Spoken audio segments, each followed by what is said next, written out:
చేసుకొని ఒక యూనిట్ కన్నా పెట్టామంటే చాలా వరకు మనం రెవెన్యూ జనరేట్ చేయొచ్చు సార్. ఇది మీకోసం తయారు చేస్తాం సార్. ఇప్పుడు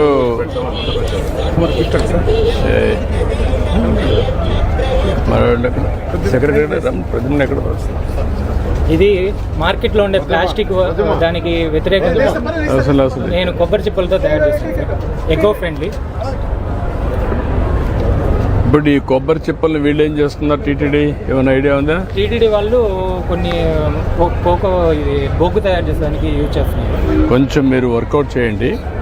ఈ ఎకో సిస్టమ్ ఎట్లా క్రియేట్ చేయాలి. ఇప్పుడు వారు చెప్పినట్టు తిరుపతిలో పెట్టి ఇలాంటివి కూడా చేయగలిగితే వచ్చిన దానిపైన భక్తుల యొక్క ఇదన్నమాట కాంట్రిబ్యూషన్ భక్తుల కోసం చాలా బాగుంటుంది. ఇవన్నీ కూడా వేరియస్ చేయగలుగుతున్నారు. ఏమేం చేయగలుగుతారు వర్కౌట్ చేయండి.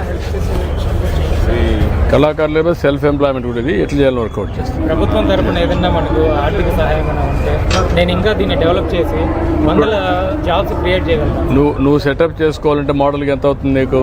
10 లక్షలు అవుతుంది సార్. ఓకే, ఒక పని చేయండి, ఎంఎస్ఎంఈ క్రియేట్ చేయండి. ఏ ఊరు మీది? పుల్లంపేట మండలం పుత్తనవరం. అన్నమయ్య మీది కాదు, అన్నమయ్య డిస్ట్రిక్ట్.